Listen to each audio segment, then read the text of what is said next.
Thank you for joining us.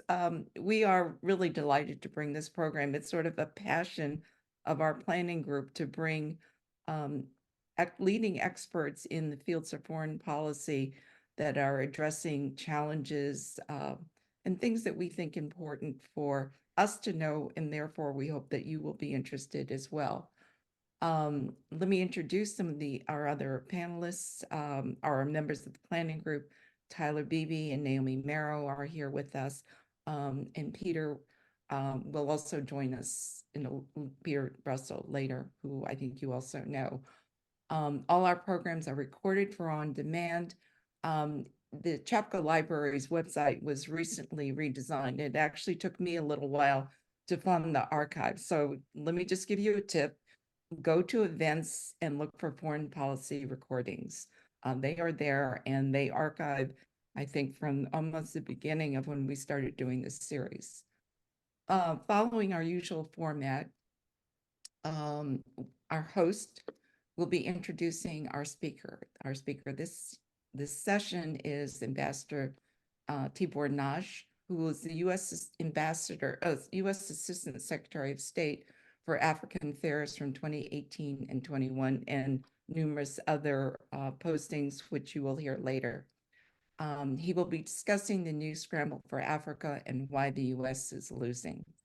I think we've all been hearing tidbits of information coming from the news. I think he will try and help us put them together and make some sense of what is going on. He will speak for about 20-25 minutes. And then as a special today, we have a guest host, and that is someone who you know. That's Ambassador April Foley. She is a friend of Ambassador Nagy, and we thought it would be really nice to sort of bring them together for today's program. And you also know that she was speaking with us last fall on the Balkans. So we're excited to have both of them together with us today. She will open up the Q&A by asking the first question. The Foreign Policy Planning Group will then follow up, but then we will turn it over to your own questions. So for your questions, if you would type your answer into the chat box, and we will then, those questions that we have time for, we will then direct to our speaker. So without further ado, let me turn it over to Ambassador Foley. Thank you, June, and good morning, everyone. I'm delighted to introduce to you my colleague and friend, Ambassador Tibor Nagy. As June said, from 2018 to 2021, Ambassador Nagy served as U.S. Assistant Secretary of State for African Affairs. What this means is that he was the most senior diplomat at the State Department overseeing all of Africa. He led the U.S. government's efforts to deal with Africa's myriad problems, such as instability, corruption, and poor governance. He also spearheaded efforts to dramatically increase trade and investment, installing deal teams in every U.S. embassy in Africa. During his 32 years of U.S. government service, he spent most of them in Africa. He served as U.S. ambassador to 2 African countries, Ethiopia and Guinea. He served as deputy chief of mission, meaning number 2, in Nigeria, Cameroon, and Togo. He also served in Zambia and the Seychelles. In a nutshell, he has a comprehensive knowledge of Africa. He is also an emeritus professor at Texas Tech University. He served as vice provost for international affairs from 2003 to 2018. Ambassador Nagy was born in Hungary. He arrived in the US in 1957 as a political refugee following the 1956 Hungarian Revolution.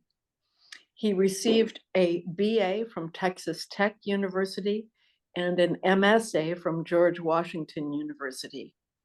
He currently also serves on the Academic Advisory Board of the Hungary Foundation. It is with great pleasure that I turn the floor over to you, Ambassador Nagy. Thank you very, very much, Ambassador Foley, and thanks for having me. So I'm going to start by sharing my screen, and hopefully, as I said before, that this will work this time. All right. Whoops. No, that's not the one. Let's see. Oh.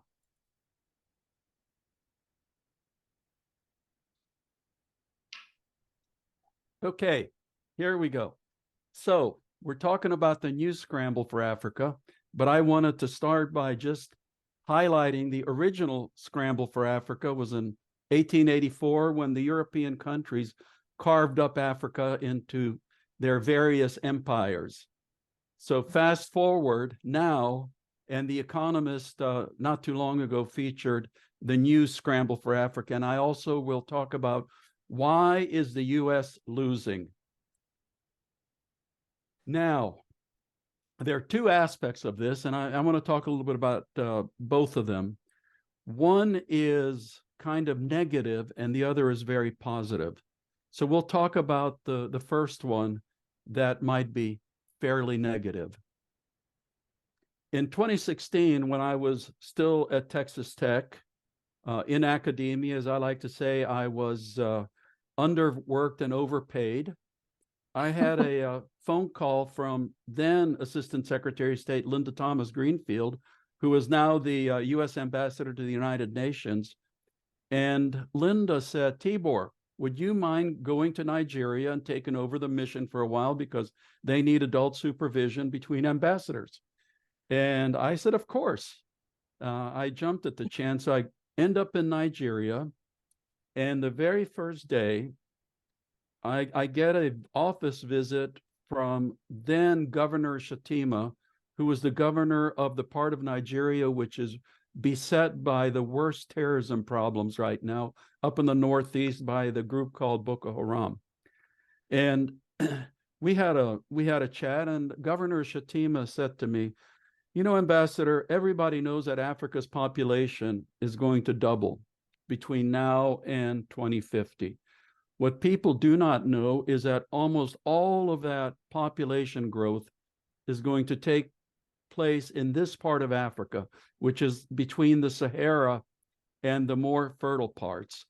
And that's the part of Africa called the Sahel, where people have the lowest levels of education, women have the fewest rights, and people have the fewest opportunities for economic advancement, and where the terrorist groups are just exploding. And after that conversation, I thought, oh my gosh, if nothing happens, then we're going to have massive increases in instability, massive increases in people heading to Europe in their millions, and it's going to be a huge threat to the world. I didn't sleep very much that night. But then the next day, something interesting happened. I had a meeting with a group of young Nigerians who had been to the US under an exchange program called the Mandela Fellows from all fields of Nigeria, and their government, private sector, NGOs. And as I was listening to them, I said, oh my gosh, these are the sharpest young people I have met anywhere. And then I was thinking, wow, if Africa's future is these young people, then it's going to be totally different. Africa will be one of the most dynamic places on earth with massive increases in consumption, and it will just be a positive force for the world. So I was thinking in my mind, so the difference between the future of Governor Shettima or the future of the Mandela Fellows, how do we get to the second one instead of the first one? So that's part one of why there is a new Scramble for Africa. Now, part two is more on the positive side. Africa is absolutely blessed with natural resources. It has 60% of the world's arable land, 30% of the world's global mineral reserves, 40% of the world's gold, 90% of the world's chromium and platinum. It has the largest reserve of rare earths anywhere. And for my students at Texas Tech, they pay attention when I say that without rare earths, your phones would be inoperable. And so would much of the new economy that we're talking about moving towards.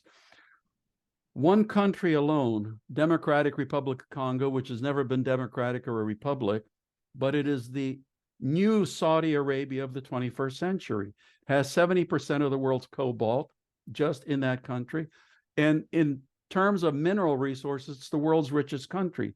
It has about $31 trillion worth of minerals.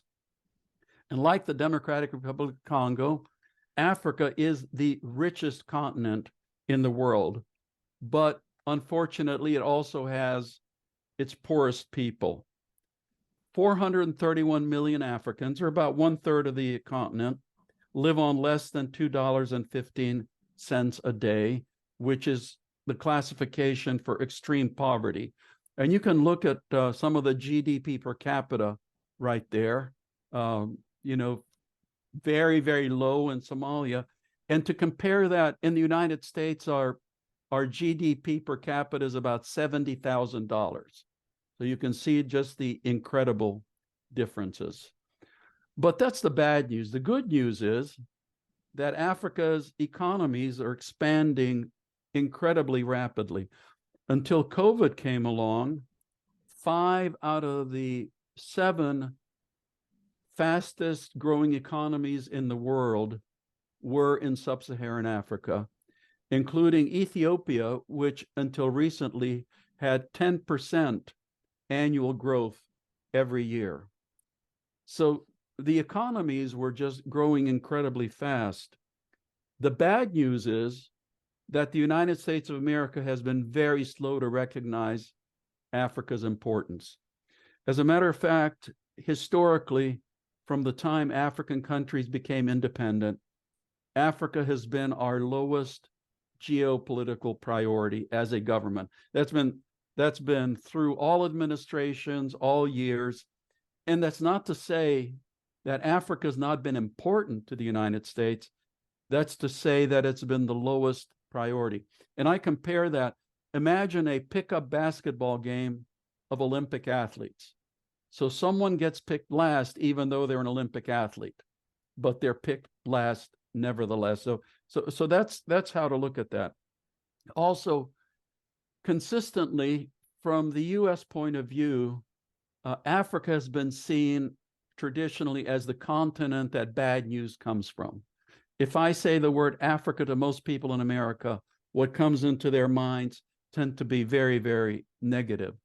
As a result, in Africa, we have our smallest embassies, we have our most inexperienced diplomats, and we have very, very long staffing gaps if somebody goes off on a transfer and you're waiting to replace them.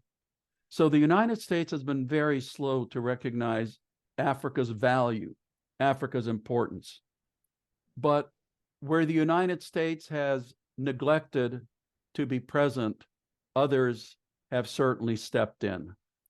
And this shows you America versus China in Africa, and it shows you the various African countries' largest trading partners. And it also shows you Africa's main trade partners on the left side. China surpassed the United States as Africa's largest trading partner in 2009.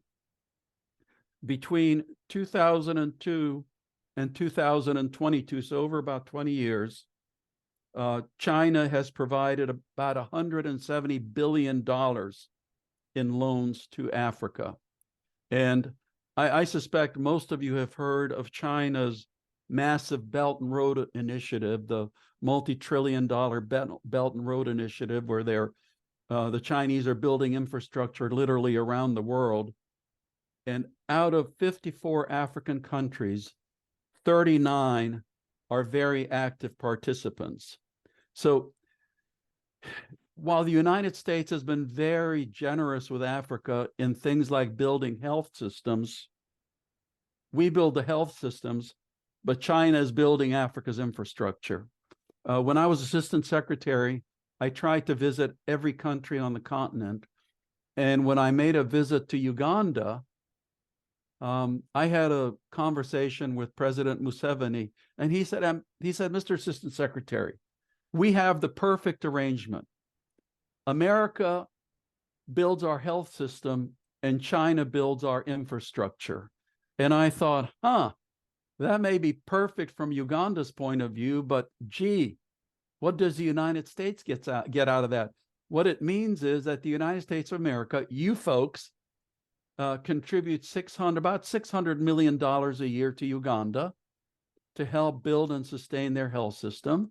Meanwhile, the Chinese build their roads and airports and, stadiums, but the Ugandans pay the Chinese to do that.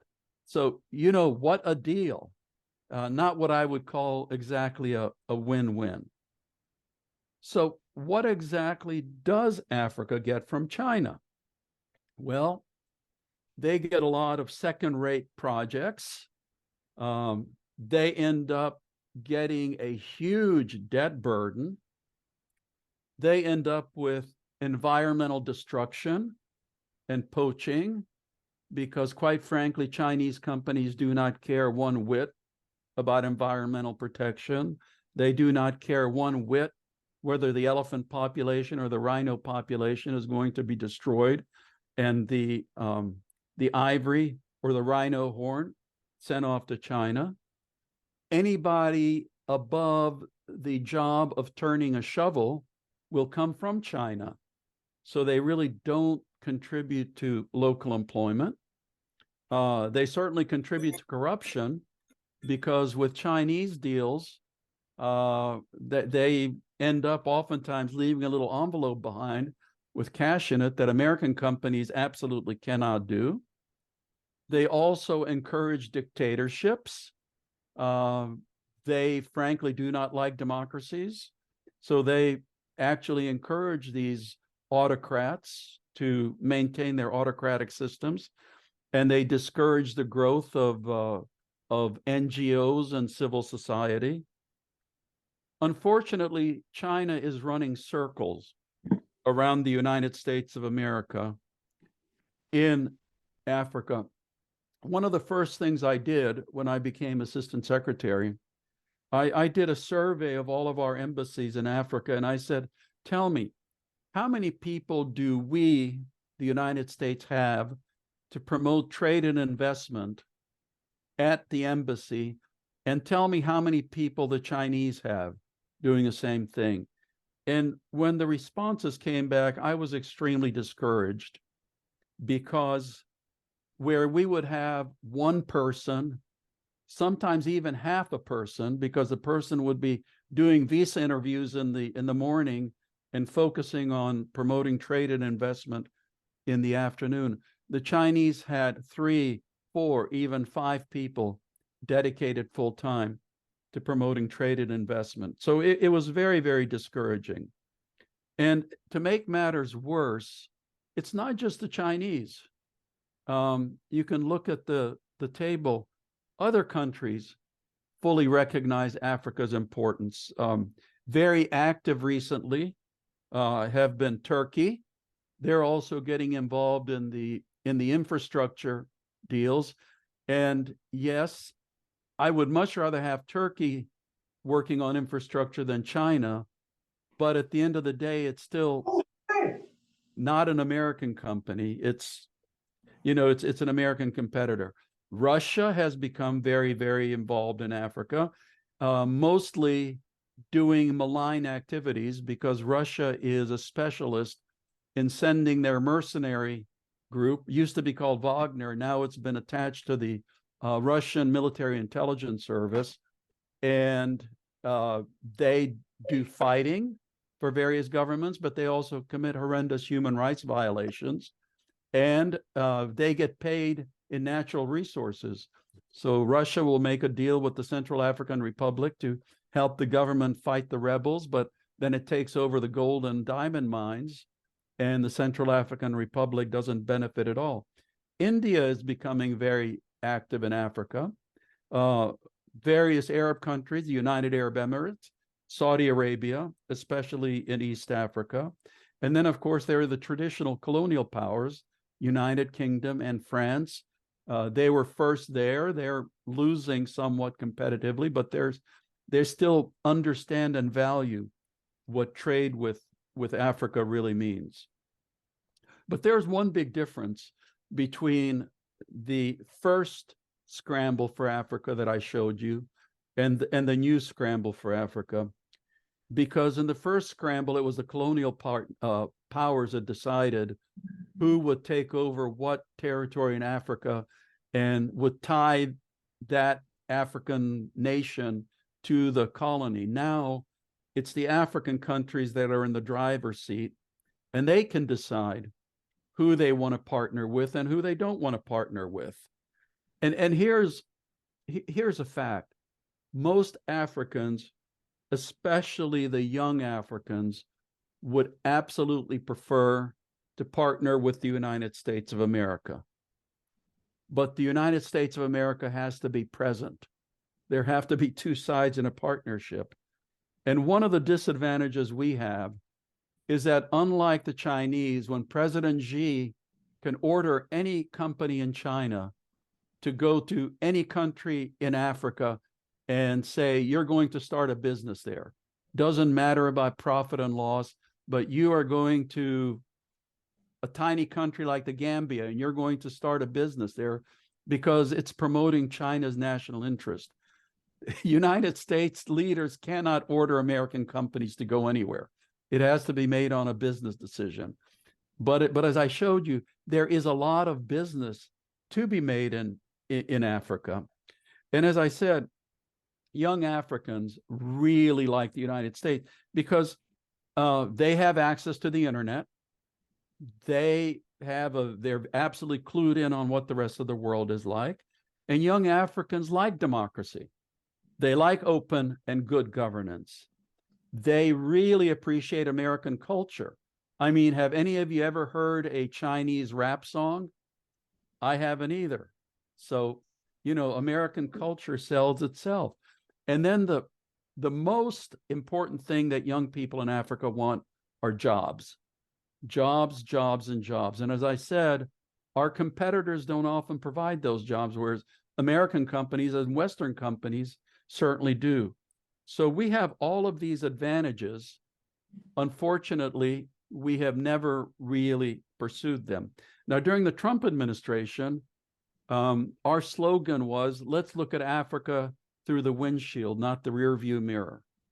And we really tried to focus on the trade and investment. And as April said during the introduction, we introduced a system of deal teams in every single American embassy, where every single person in that embassy had a priority of promoting deals between the US and that country.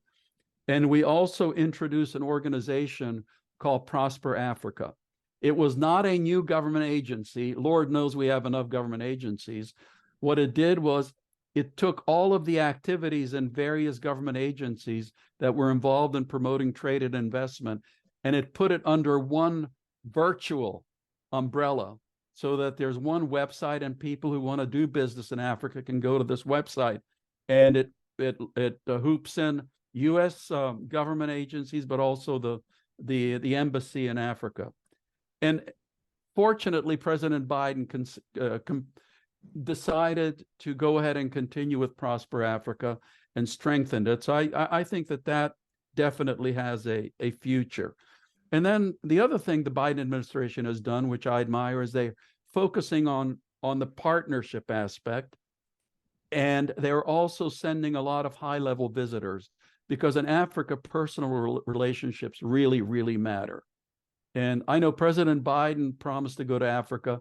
Other things happened, like the Ukraine war and Gaza, so he's not been able to go. But the Biden administration has certainly sent, their share of high-level visitors.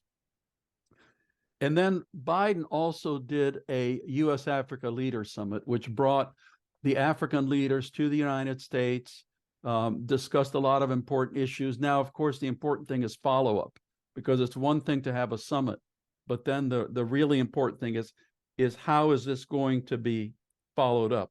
And then we'll see what the next administration does. Now, in the picture I put up there, I'm in the Central African Republic at the University of Bangui with Ambassador Lucy Tamlin. And I tried always to meet with the youth. And that's why I was saying before that I always had a sense that the youth absolutely, absolutely prefers the United States of America as their partner. So it's something that we should be doing more of as a government, of doing more and more programs with the youth of Africa. Now, the two scenarios I started with, for sure, one of those is going to happen. As Africa's population doubles between now and 2050, it will either be the scenario of Governor Shatina, and it's going to be a nightmare. As I said, millions and millions of desperate, destitute Africans heading for Europe and other places, much worse instability, a huge increase in terrorism that will impact all of the world. So it will be horrible. But if done right, if partners like the United States pursue the kind of policies which will help Africa advance, Africa will become the most dynamic continent. It will become a huge marketplace for Western goods. And these young people, these young Africans, are going to introduce the type of energy that the 21st century world needs. So it is about the people, and it's also about the wealth and minerals that Africa has. In addition, for us to be able to get access to supply lines that go through Africa and not China, it means that we will have to be present there with our companies. So with that, I think, April, I have stuck to my 25 minutes, and I will stop and look forward to a fruitful discussion. Great. Thank you very much. That was a fascinating high fly over Africa. I really appreciate it.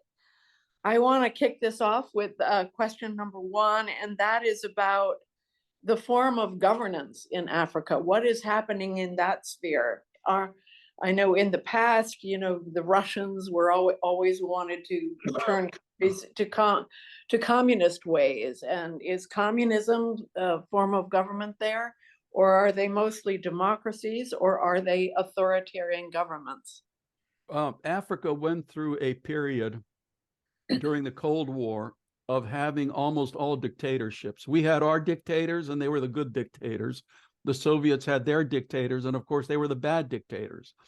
When the Soviet Union came crumbling down, Africa went through a real democratization period where for the first time you had multi-parties, you had real elections. I mean, they were never up to the, they were not Swedish or Norwegian elections, but they were elections nevertheless. Unfortunately, recently, it's going backwards.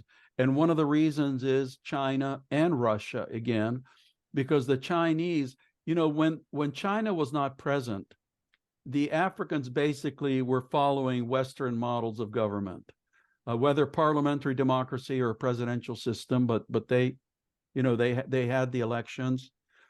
Now the Chinese are coming in and they're saying, democracy doesn't really work. It's disorganized. It's a mess. So our system is much better. The autocratic, state-directed system. It's much easier, they say, to develop under that. And because China is there, as I showed, with massive amounts of loans, massive amounts of projects, they're the biggest trading partner of just about every African country. So the Africans pay attention to them. So there's this huge force to promote authoritarianism, even though, as I said, the young people, and almost every country's majority is under 14 years old, the young people would much prefer our type of system. But, by not being as present on the continent as the Chinese are, I fear, and that's why I put in the title that why the U.S. is losing, because the Chinese are just outmaneuvering us, and every year the I think it's Transparency International, no, Freedom House, that has the democracy index, that the African countries are going backwards. Thank you. I think the panel, the committee is going to begin asking questions at this point. June? Yes, yes. Are there particular nations in Africa you would suggest the U.S. focus on economically? Yeah, and that's a great question also. There are what I would call anchor states in all of the regions, because U.S. companies like to have larger markets to deal with. Like I said, the Chinese don't care. The Chinese will go where President Xi tells them to go, and they have no choice. But the U.S. Companies prefer larger markets. So we have these extremely populous countries. Nigeria is going to replace the United States in 2050 as the third most populous country on earth. With they'll have 380 million people. Right now, they're already up to 200 and whatever. Ethiopia with 120 million people. South Africa, also up there. Democratic Republic of the Congo, I think at least 70 million people. So you do have these very, very populous countries. And you also have megacities. Lagos, Nigeria has over 20 million people. I think there are right now at least 5 cities in Africa with over 10 million people, and they'll be hitting 20 million people by 2050. So those should be very attractive countries and very attractive markets for American companies. And pretty stable? And for what? Sorry, and pretty stable? Yes and no. Ethiopia, of course, is the only country in sub-Saharan Africa that was never colonized. It's a 2,000-year-old country, so it even though the top surface may be unstable, like they've been going through a rough patch with a conflict, a civil war, but underneath it they're rock solid. And Nigeria, again, it certainly has its security problems now, but at heart, it has a system which is fairly democratic, and hopefully in the future will become more stable. So, we have global companies, especially in the energy field, which can do business anywhere. Those, the Exxon Mobils, they can go into any country, no matter what the environment is. To attract, though, the kind of companies which I think create the most employment, and those are the small and medium-sized enterprises, they do seek stability. And that's one of the things that we tell our African partners is for companies, especially Western companies, to find an attractive environment. They usually look for 3 things. They look for a population that has a certain level of education. They look for a government that does promote stability and to a certain extent promotes the welfare of its people. And they look for a certain minimum standard of infrastructure and things like reliable electricity, a certainty of if you have a lease for a piece of land, then a certain amount of certainty that 20 or 30-year lease is going to be held. So that's the kind of thing our American companies look for. And that's what we tell our African partners, that if you want to attract American companies, this is what you have to provide for them. Now, for the smaller countries, in Africa, the natural unit is really the regional bloc. So you have 54 countries in Africa, say, and out of those, a lot of them are fairly small, but they do exist in regional blocks because all the regions in Africa have regional blocks, whether it's West Africa with the Economic Community of West African States or or East Africa or Central Africa or Southern Africa. So those blocks are there. South Africa, of course, the most advanced and developed economy in Africa. There's about 2,000 American companies there, and they employ hundreds of thousands of South Africans. So if the rest of the continent could be like South Africa, that'd be wonderful. But they definitely need to head in that direction. Thank you. Tyler? Yeah, Tibor, obviously Sudan is in crisis. Millions displaced in Khartoum, I guess, is been badly devastated. What is your sense of which of the two key factions are going to prevail here? Because it looks like it's kind of a standoff. And I guess Mr. Hemedti, who is one tough operator, has the support of the UAE and some other outside Arab countries that are funding him. So you got some interesting dynamics going on there. Yeah, the Sudan is especially interesting because that really is a war of proxies. As you mentioned, with General Hemedti, who's in charge of the Rapid Support Forces, the UAE is supporting him because General Hemedti had sent some of his troops to help the UAE when the UAE was involved in the civil war in Yemen. Yet on the other hand, the Sudanese armed forces and General Burhan are being supported by countries like Egypt, Saudi Arabia, and a couple of others. And here's the problem. You have lots of international attention trying to end that horrible civil war. And, as we see the incredible destruction in Gaza, we see the numbers of casualties in Ukraine, but what's going on in Sudan far exceeds both of those conflicts. And then you add to it, as you mentioned, the millions displaced. So unfortunately, as long as the two sides keep getting weapons, they're going to be able to keep fighting. And another complication there is that the civilians are not united.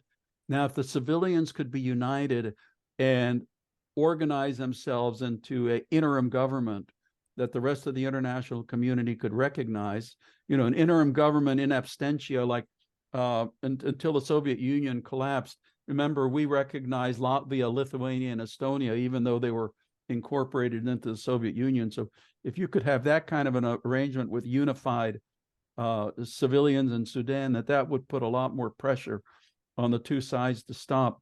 But I honestly do not see them stopping until they run out of weapons. And it's very, very difficult to try to predict which one of the sides will win, because the Sudanese armed forces is kind of in the center and occupies the Nile and what's called the riverine, the River Nile area, and then eastern Sudan with Port Sudan, whereas Hemedti and the RSF are very, very strong in Western Sudan, especially Darfur, and they have an open line of supplies through Chad because ethnicity gets into it here.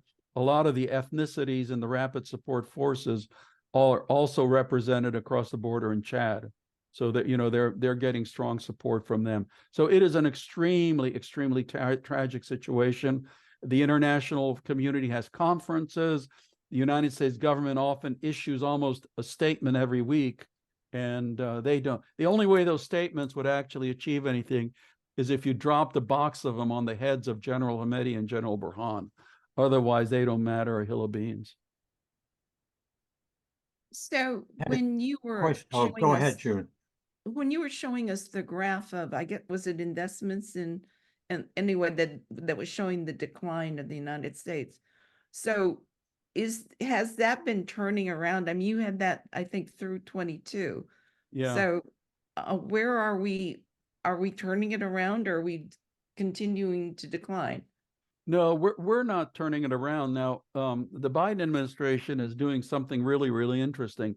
They have put together a very, very huge, multi-billion-dollar project called the Lobito corridor, which would go from the Angolan port of Lobito up to the Democratic Republic of Congo, through Angola to help bring out to give the Democratic Republic of Congo an alternative means of getting their minerals out and to the port, so that they could be coming then on the Atlantic towards the United States and the Western Hemisphere, instead of going in the other direction to East Africa and sailing off towards China and Asia.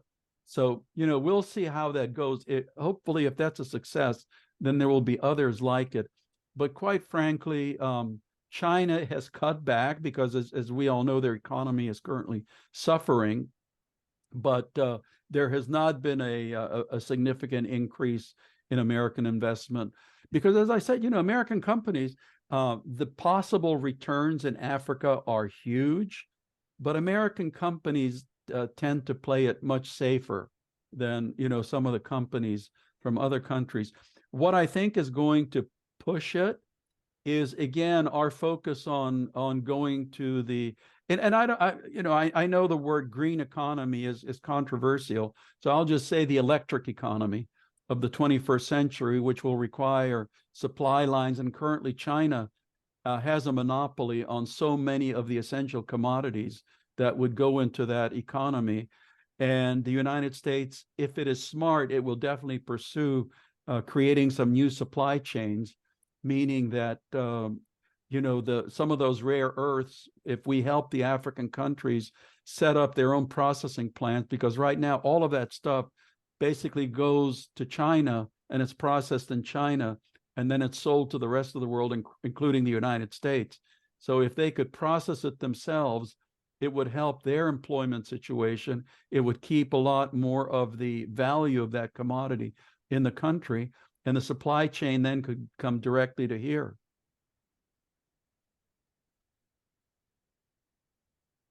Tyler?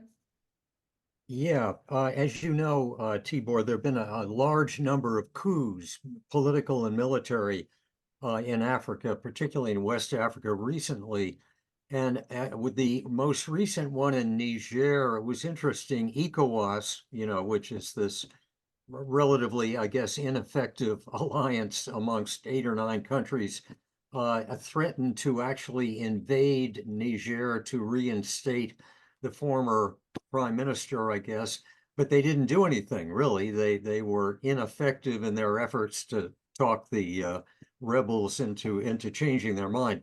So how do you interpret this? Because it looks like 3 countries are leaving ECOWAS, from what I read the other day in The Economist, and Niger is amongst them. And I think Mali and Burkina Faso are the other 2. So what does that all mean? Here's what's happening. After independence in the 1960s, Africa went through a period of, I think they had like 70 coups in from 1960 to like 2000. You could look on a map and see which countries didn't have coups, and there were like 3 or 4 that never had a coup. Then we went through the period of democracy, or what I call Potemkin democracy, where you have the structures of democracy in place without genuine democracy underneath it. More recently, you've had this interesting kind of development where you might have a constitution, and this is what happened in one of the countries that had a coup with Guinea, that you have a constitution which says that the president will have 2 terms.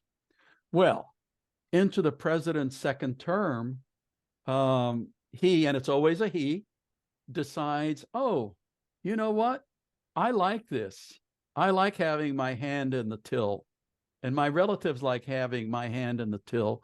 So I want to stay president. So I know the Constitution says I have two terms, but here's what, let's change the Constitution. So let's have a constitutional vote and let the quote unquote people of Guinea decide to change the Constitution. Well, this happened time after time after time. And here's another, kind of characteristic. In Africa, oftentimes the armed forces is one of the most democratic institutions in the country with little d, because they come from all over. They represent all segments of society. So So what happens is, and this has been characteristic both in Niger and Mali and Burkina Faso, and of course in Guinea, is that the presidents have pulled the stunt of very questionable constitutional referendums that extend the period of the president, and the people are absolutely fed up. So then you have the armed forces that overthrows the government. The people come out in the street in jubilation. And then it turns out that the people that overthrew the government, the armed forces, ends up being just as bad and dictatorial as the previous government. And so what has happened recently, unfortunately, is that these governments were overthrown. And guess who shows up the next day? The Russians. The Russians, because these governments that you mentioned, Tyler, also have extremely serious problems with Islamic extremism, where the extremist organizations control, various parts of the country. In Burkina Faso, the extremists control almost 2/3 of the country. And that also feeds into the army's frustration. So then the Russians show up and say, I've got a deal for you. We're not going to criticize you for launching a coup. We want to help you. So Wagner will come in and go with your armed forces and help you put down the rebellion. And the extremists will kill them all. But here's a little deal. Sign on the dotted line and sign over your gold mines and, diamond mines and things like that to us. So unfortunately, the coups, it's a contagion. As you pointed out, the Economic Community of West African States, ECOWAS, they said that they're going to go in and overthrow the coup government, and it was an absolute bluff because Nigeria can't even control its own territory, and they're having terrible problems themselves. So, and Nigeria is the biggest member of ECOWAS with the most armed forces, so they were not going to be able to do this. And so the coup governments have now left ECOWAS and they're forming their own unit. And the American government is kind of hamstrung in this because we have a law on the books that if there's a coup, then we have to cut off all our military assistance and a lot of our development assistance, not humanitarian assistance, but military assistance and development assistance. Now, Tyler, you mentioned Niger. Niger is extremely important for us. We actually have a military base in Niger, which is flying drones all over the region, all over Sahel. So you have a coup. We're supposed to cut off all of our assistance, but there are notwithstanding authorities where we can say, but, this activity is critical to the security of the United States. But you also have this hypocritical situation at times that you have a coup, which, walks like a coup, sounds like a coup, smells like a coup, but we don't call it a coup. Because if we formally call it a coup, then this law kicks in. So this happened, if you remember, number of years back with Egypt, when General Sisi overthrew the elected government of an Islamist party, and we did not call it a coup. Because, Lord forbid that we stop our assistance with Egypt. That would be devastating to the interests of the United States. So there's laws here, but there's also a certain amount of hypocrisy. And there's a genuine question now as to when is a coup, I hate to sound bizarre, but when is a coup a greater form of democracy than the phony elections that the presidents in place are having by extending themselves in power forever? Yeah. Regarding Niger, just quickly, I gather they would like us to withdraw some of our troops, which I gather we already have. But do you think we'd ever get in a position where we'd have to withdraw all of them and close that drone base? I don't think so, because I think the Nigerian military appreciates what we're doing there, and they understand the importance of it. So, I think we have a pretty good working relationship with Niger. We have a really good working relationship with Chad. The French are still there. The problems are with Mali and with Burkina Faso, where the Russians really have gotten they've gotten in there, and I think that they're kicking out in Mali. I think they're getting ready to kick out a Canadian company that runs the largest gold mine in Mali, and it's going to be taken over by the Russian mercenaries.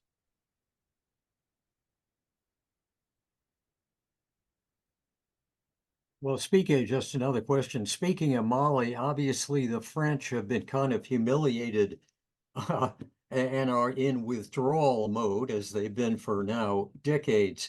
But I just, what are your thoughts on the way Macron has handled all that?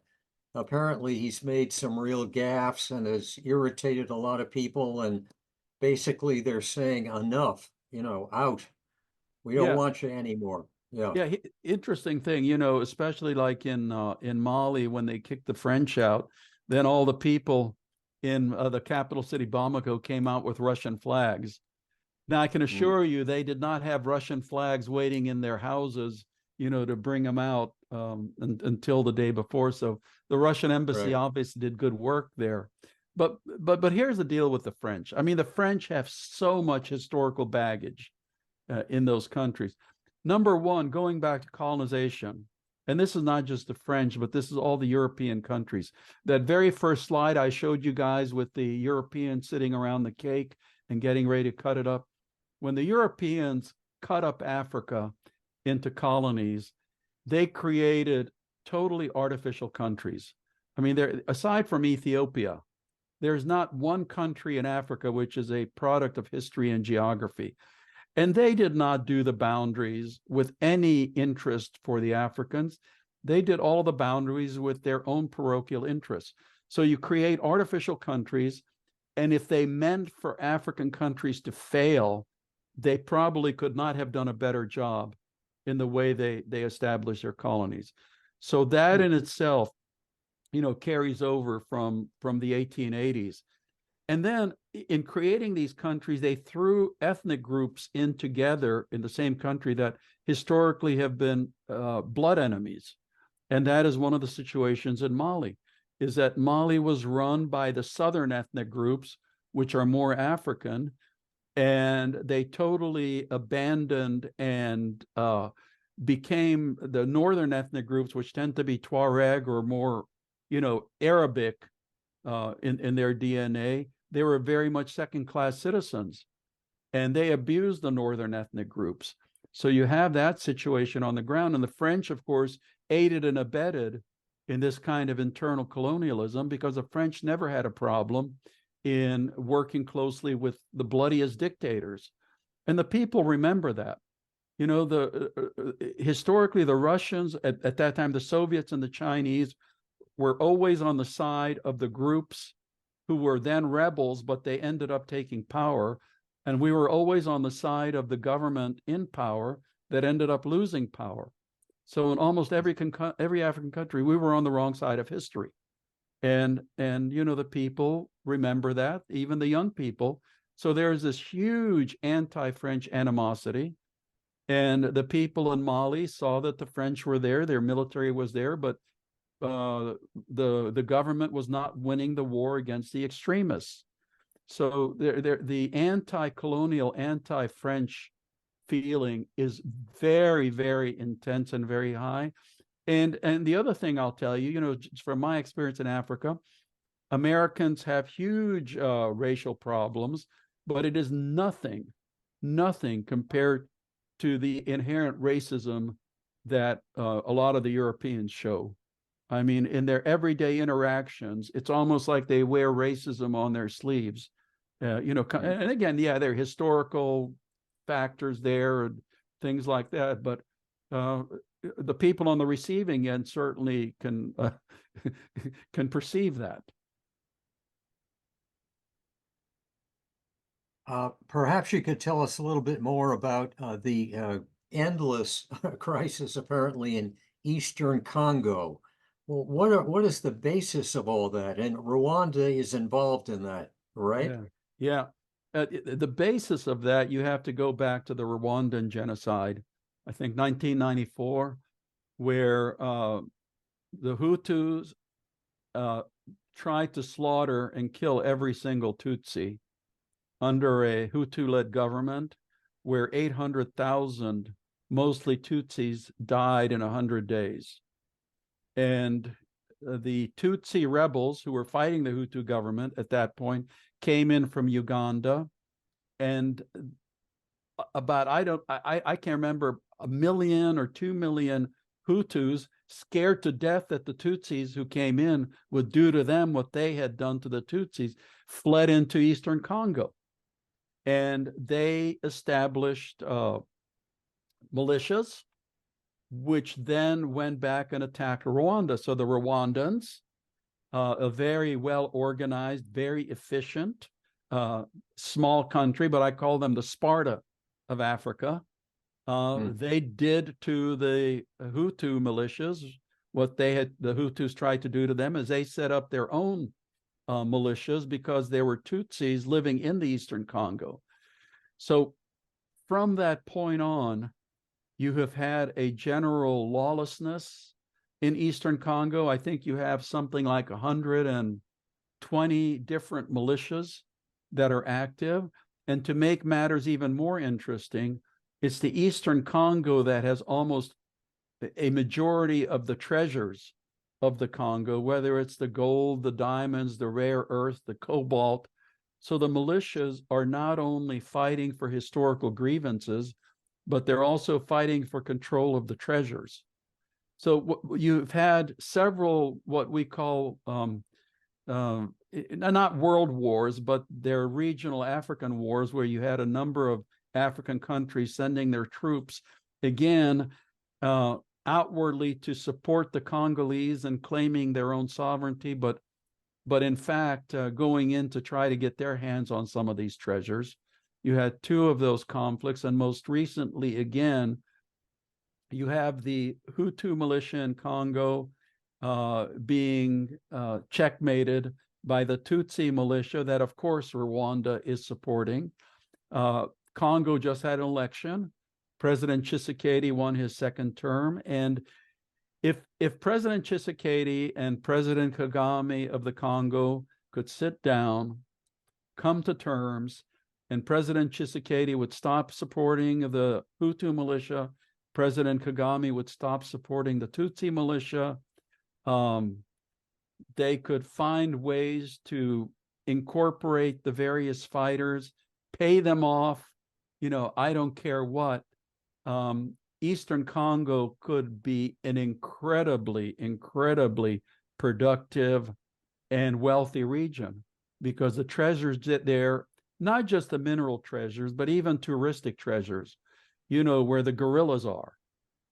I mean, it could just be an incredible jewel of tourism, development. And when I visited there, I visited the Eastern Congo and I visited Rwanda, and I talked to American Business Council. They're right on the border.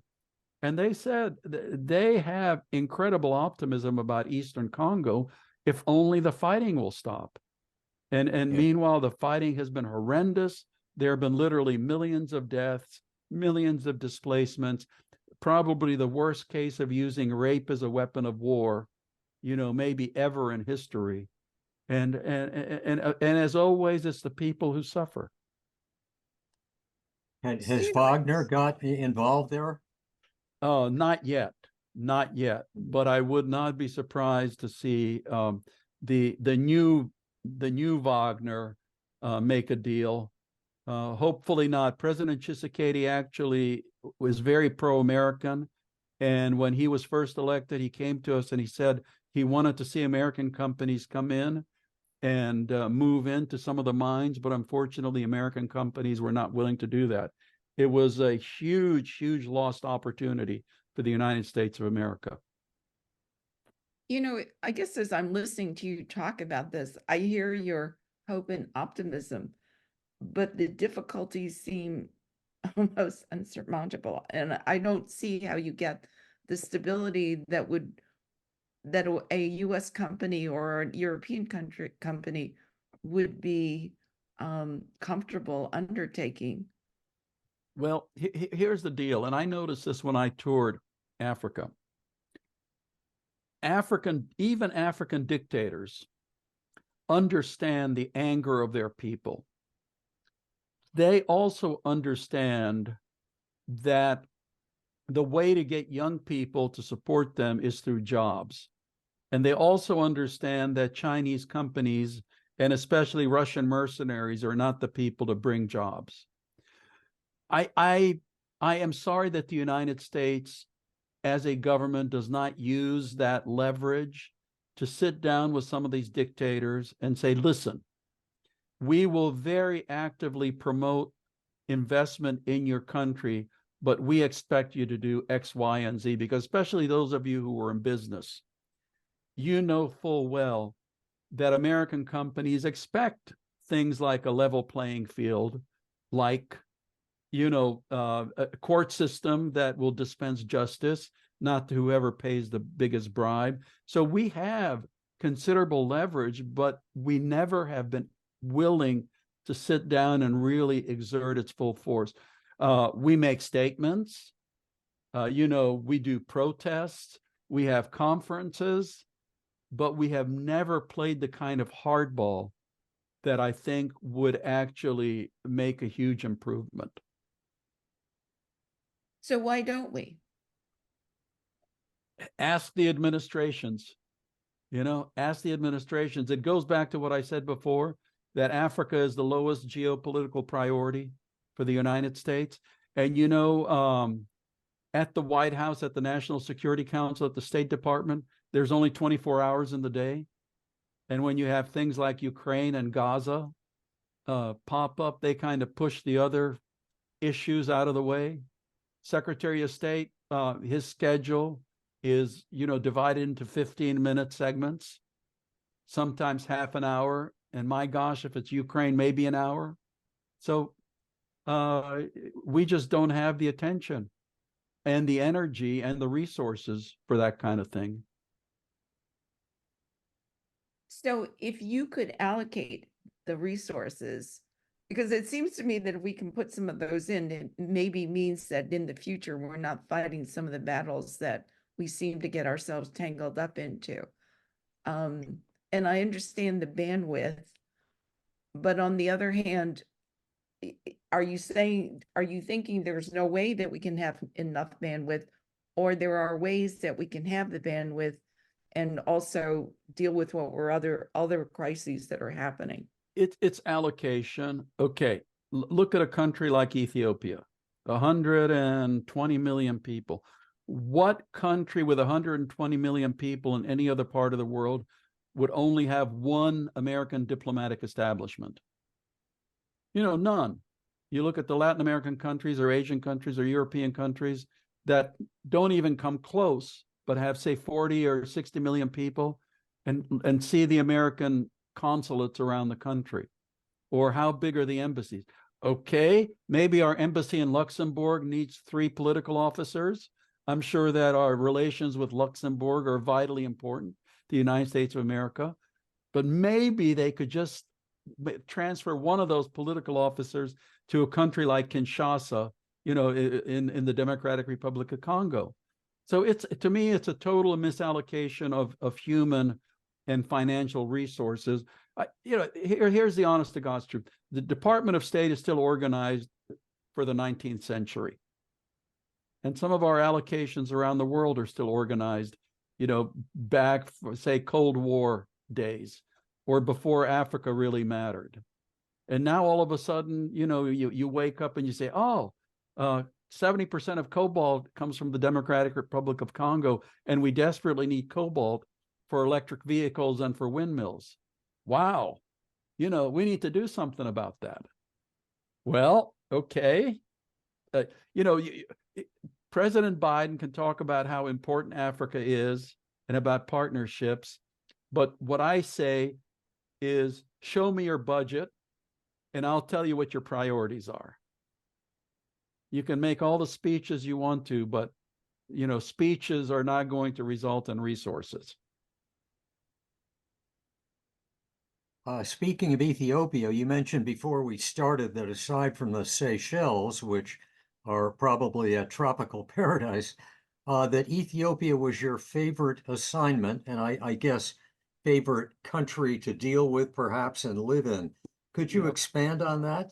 Yeah. And well, also, the new development that they're going to lease the port at in Somaliland, Yeah. which raises the issue of should Somaliland be recognized as a separate country, Yep. which Somalia obviously doesn't agree with. Yeah, second part first. Absolutely, Somaliland should be recognized because it is a country.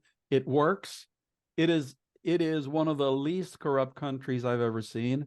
They don't get any international assistance, but they make things work. They don't have a security problem with Islamic, extremists, whereas next door Somalia does, despite having thousands of peacekeeping forces and getting billions of dollars every year, including from U.S. taxpayers, that they end up wasting or stealing. Somaliland actually has elections, real elections, one person, one vote elections, where women also vote, as opposed to Somalia, where you have they promise to have one person, one vote elections, but they've never managed to, and it's always the old village elders, by the way, all males, who make all the decisions, for who's going to be in the government. So absolutely, Somaliland should be recognized. And the United States has an awful policy called One Somalia policy, which says that, Somaliland is part of Somalia, which is Somaliland will never be part of Somalia. And, we're just making enemies there.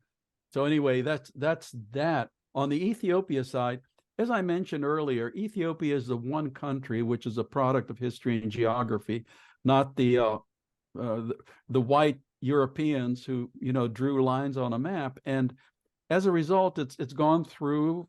I compare Ethiopia to the Austro-Hungarian monarchy.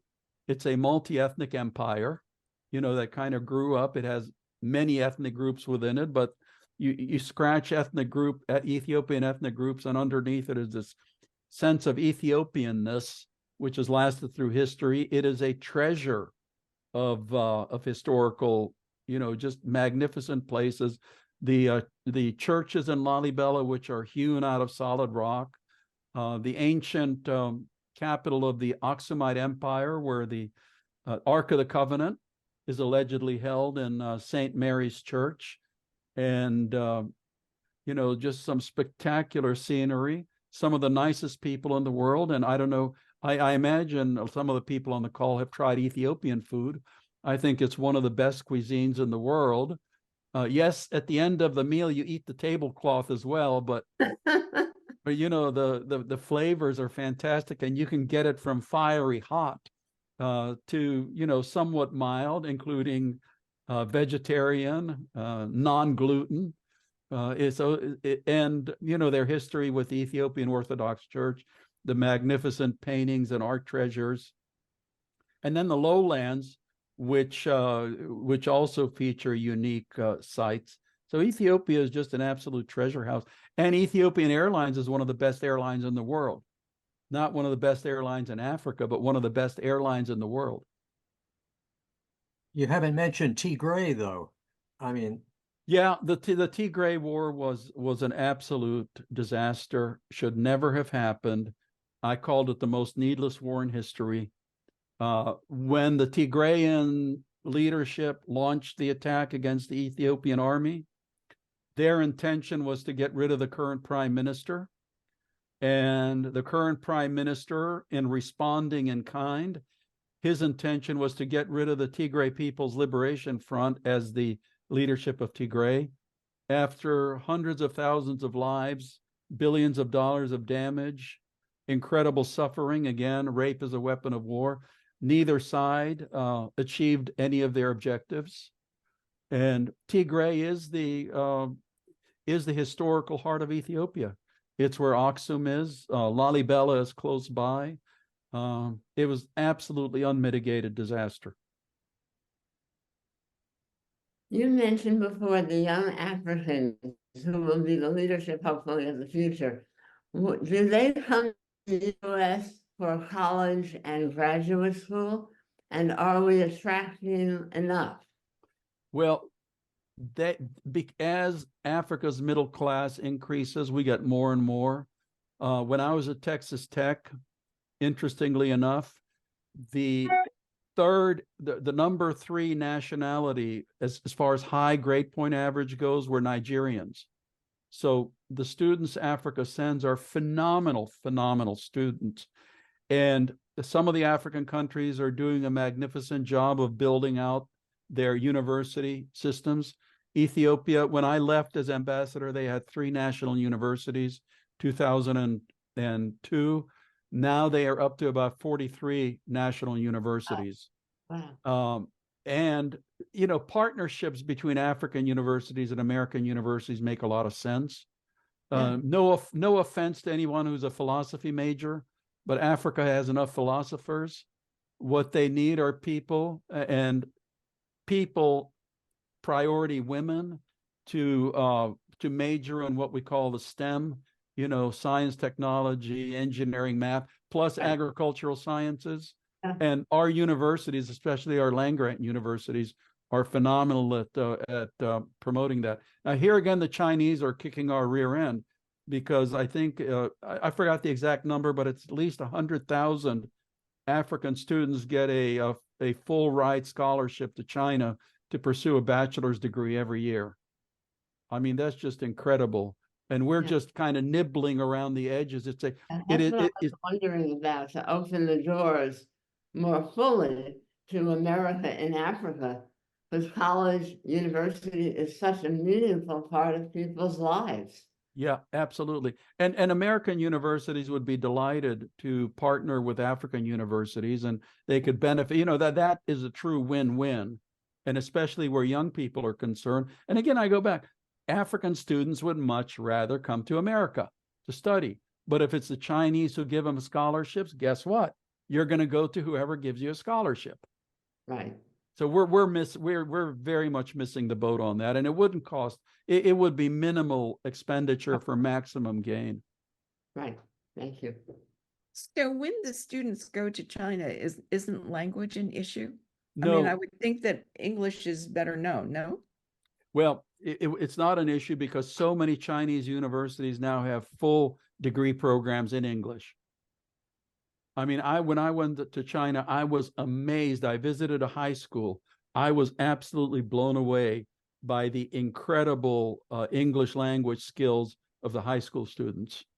So almost every major I would say probably every major Chinese university has some degree programs, full degree programs, both undergraduate and some graduate, that's fully in English.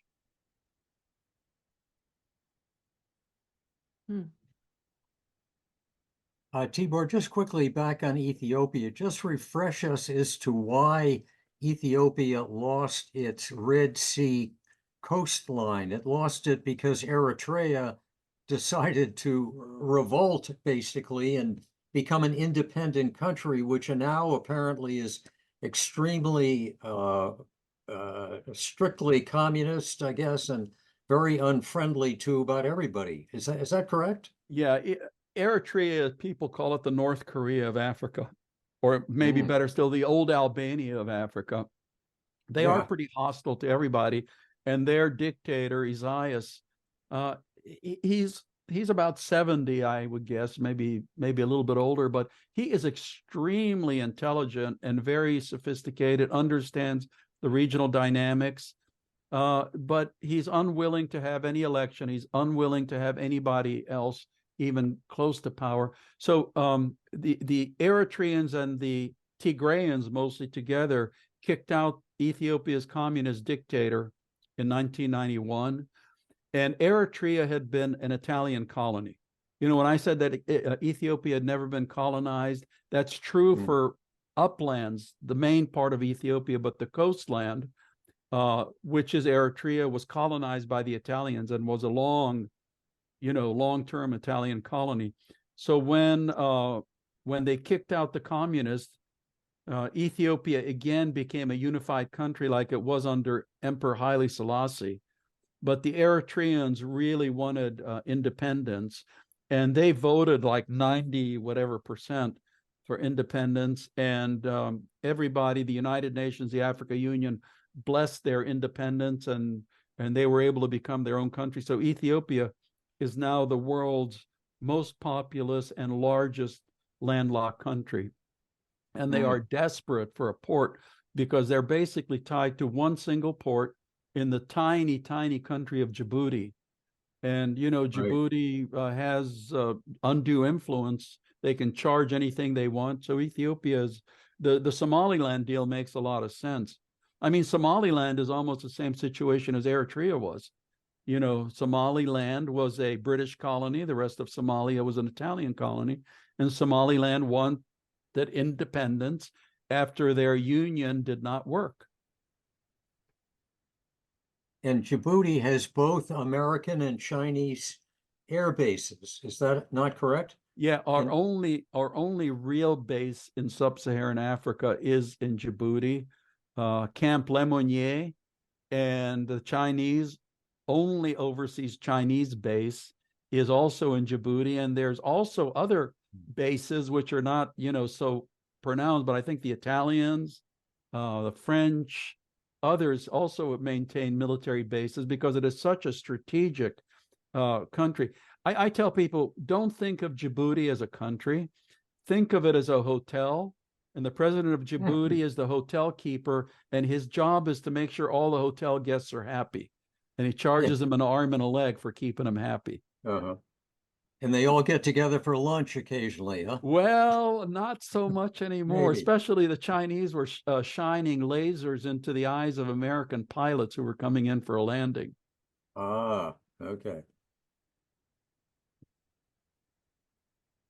Peter, I see you online. Are you, do you have any questions? Yes, I apologize for tuning in late, but I did want to follow up on one point Tibor made about cooperating and U.S. Taking a stronger role. I see in a recent Foreign Affairs that there was an argument, an article about crisis democracy, which makes the case for the U.S.